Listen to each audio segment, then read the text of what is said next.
జిల్లా పత్తికొండ నియోజకవర్గం భారత కమ్యూనిస్ట్ పార్టీ ఈ రామచంద్రయ్య జరుగుతున్న ఎన్నికల్లో పల్లెపల్లెలకు వెళ్లి భారీ ప్రచారాలు చేయడం జరుగుతున్నది. ఈ రోజు మద్దకేర మరియు పెరవలి గ్రామాలలో గ్రామ ప్రజల మధ్యలో భారత కమ్యూనిస్ట్ పార్టీలో ఉండి ఈ ప్రాంతానికి నీళ్లు తేవడానికి పోరాటం చేశాను. 40 సంవత్సరాల క్రితమే సజ్జల రామయ్య నాయకత్వంలో రాజోలి కుడి కాలువ కోసం పోరాటం చేశాను. తరువాత కృష్ణ జలాల కోసం పోరాటం చేశా. మరి ఇప్పుడు అందరి నీవా కోసం చేశా.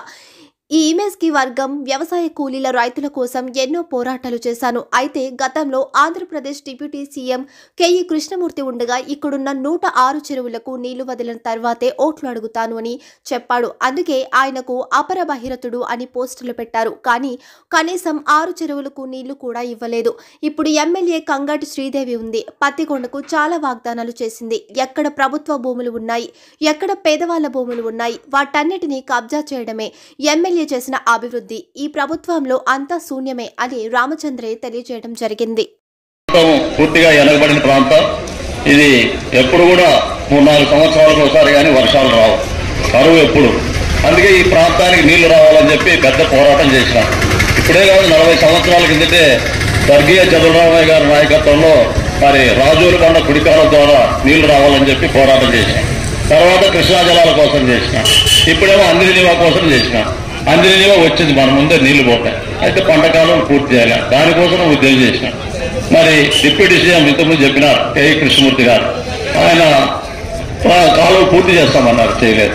ఆయన చేయకపోతే మన కనీసం 106 చెరువులు నీళ్లు వదలాలన్నాం. దానికోసం పెద్ద ఎత్తున మనం పత్తికొండలో ఉద్యమాన్ని నడిపినాం. ఆయన ఏమన్నాడు, 106 చెరువులు నీళ్లు వదిలిన తర్వాతే ఓట్లు అడుగుతానన్నాడు. అదేవిధంగా అపర భగీరథుడని పోస్టర్లు పెట్టినారు. 106 చెరువులు కాదు కదా, 6 చెరువులు కూడా నీళ్లు వదలలే. ఈరోజు శ్రీదేవి ఉంది, ఆమె కూడా చాలా పత్తికొండకు సంబంధించి చూస్తే చాలా వాగ్దానాలు చేసింది. పత్తికొండలో చెప్పినారు, ఇదంతా రోడ్డు ఎప్పుడో బ్రిటిష్ వారి కాలంలో వేసింది, ఇది చాలా ఇరుక్కుంది, దీన్ని పెద్ద వెడల్పు చేస్తామని. అక్కడ మరి ఉరాకుల దగ్గర మన ఆఫీస్ దగ్గర మాత్రం కొంత అడవుడు చేసినారు, కానీ ఏం చేయలేదు. వాళ్ళ పార్టీ అభివృద్ధికి సంబంధించి చూస్తే ఏడ ప్రభుత్వ భూములు ఉంటే వాళ్ళే ఉంటారు, అన్ని కబ్జా చేస్తున్నారు. ముఖ్యంగా ఈరోజు పోలీస్ స్టేషన్ చూస్తే వైసీపీ ఆఫీసులైనా మన కమ్యూనిస్ట్ పార్టీ గారు అంత గట్టి మాట్లాడతాం కాబట్టి మనం పోతాం, మిగతా వాడు 7 స్టేషన్లో కూడా పోయే పరిస్థితులు. అన్ని రకాలుగా మరి జగన్మోహన్ రెడ్డి చెప్తున్నాడు, నేను 150 సార్లు మీకు పట్టం నొక్కినాను, మీరు 2 సార్లు పట్టం నొక్కండి అప్ప అని చెప్తున్నాను. ఏం చెప్తున్నా అంటే అమ్మ ఒడి ఇచ్చినాను, అవ్వతాతలకు పెన్షన్లు ఇచ్చినాను, రకరకాలుగా అధ్వానంగా ఉంది. ఇంతకుముందే ఈ తెలుగుదేశం తరఫున ఆయన శ్యాంబాబు ఉన్నాడు. శ్యాంబాబు అంతకుముందు కృష్ణమూర్తి గారు, తర్వాత ఆయన తమ్ముడు కేఈ ప్రభాకర్ కూడా గెలిపించినాం. ఆయనే చెప్పేవాడు, ఆయన గట్టిగా మాట్లాడితే మాకేం అధికారం లేదప్ప అని ఒక మాట చెప్పేవాడు. ఇంకా గట్టిగా ఏమన్నా నువ్వేమన్నా చేయాలి కదా సార్ అది అంటే, మాకే ఊరిని వేసినారా, డబ్బులు తీసుకుని వేసినారు, ఎక్కువగా కింది దిగని చెప్పినాడు. అంటే డబ్బులు తీసుకుని ఓట్లు వేసి వాళ్ళు ఎట్లా ట్రీట్ చేస్తారో మనకు అర్థమవుతుంది. మనం కమ్యూనిస్ట్ పార్టీగా నిత్యం ప్రజల మధ్య నుండి 24 గంటలు అర్ధరాత్రి వచ్చిన పలికే వాళ్ళం. చాలా విషయాలు కొత్తగా చెప్పేది ఏం లేదు. మనం అన్ని సమస్యల మీద ఇక్కడ ఉద్యమాలు చేస్తున్నాం, ఎప్పుడు అర్ధరాత్రి వచ్చినా పలుకుతున్నా. మరి చాలా విషయాలు మరొకసారి మాట్లాడుకుంటాం. ఇప్పటికే అందరిని కూడా బెదిరిస్తా ఉన్నాడు. రాజకీయ పార్టీల నాయకులు పెద్ద వాళ్ళను కేసులు పెట్టి జైల్లో పెడతానంటా ఉన్నాడు.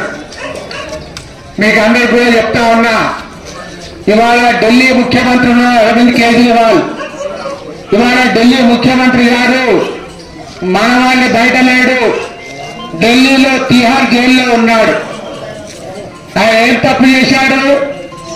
ఆయన ఏమన్నా లంచాలు మింగాడా? డబ్బులు ఏమన్నా సంపాదించుకున్నాడా? ఇప్పటి వరకు పోలీసులు వాళ్ళ దగ్గర ₹1 కూడా పట్టుకోలే. కానీ జైల్లో పెట్టారు.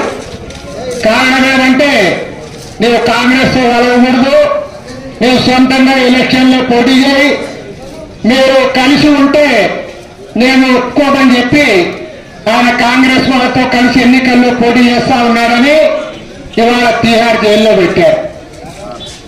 ఇక్కడ కూడా చంద్రబాబు నాయుడు జైల్లో పెట్టారు 53 రోజులు. జైల్లో పెట్టిన తర్వాత ఆయన కూడా సరెండర్ చేసుకున్నారు. చాలా మంది అనుకుంటారు జగన్మోహన్ రెడ్డి జైల్లో పెట్టారని. జగన్మోహన్ రెడ్డి ఒక్కరైతే 53 రోజులు జైల్లో పెట్టలేడు. జగన్మోహన్ రెడ్డి, అమిత్ షా, నరేంద్ర మోడీ ముగ్గురు మాట్లాడుకొని ఆయన జైల్లో పెట్టి ఆ తర్వాత సరెండర్ చేసుకొని ఇవాళ వాళ్ళకు 1% ఓట్లు కూడా ఈ రాష్ట్రంలో లేకపోయినా 6 పార్లమెంటు స్థానాలు తీసుకున్నారు.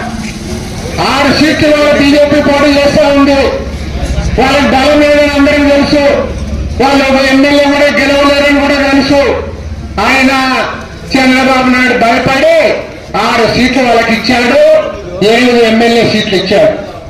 మరి ఇవాళ అడుగుతా ఉన్నాం, ఇది రాజకీయమని అడుగుతా ఉన్నాం, ఈ బెదిరింపు ధోరణి కరెక్ట్ అని అడుగుతా ఉన్నాం. పైగా ఇవాళ దిగజారి మాట్లాడుతూ ఉన్నాడు ప్రధానమంత్రి. ప్రధానమంత్రి గారు ఏమంటా ఉన్నారు, అయ్యా కాంగ్రెస్ అధికారంలోకి రాకూడదు, కాంగ్రెస్ వాళ్ళు అధికారంలోకి వస్తే మన ఆస్తులన్నీ కూడా తీసుకుంటారు, అవన్నీ కూడా ముస్లింలకు పంచి పెడతారు అని చెప్తారు.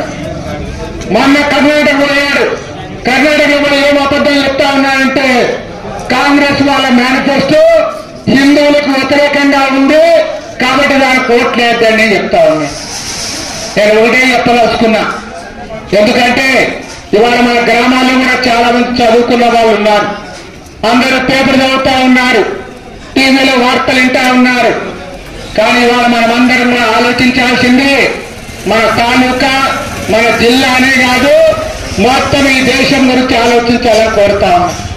ఎందుకంటే ఇవాళ ప్రపంచంలో అత్యధిక జనాభా కలిగిన దేశం ఏదైనా ఉందంటే అది మన భారతదేశమే. గతంలో చైనాలో ఉండేవారు, కానీ ఇవాళ చైనా కంటే ఎక్కువ 143 కోట్ల మంది జనాభా ఇవాళ భారతదేశంలో ఉన్నారు. ఎవరు వీళ్ళంతా? ఇవాళ మన పల్లెల్లో పోయినా పట్టణాల్లో పోయినా అనేక కులాల వాళ్ళు, దళిత కులాలు,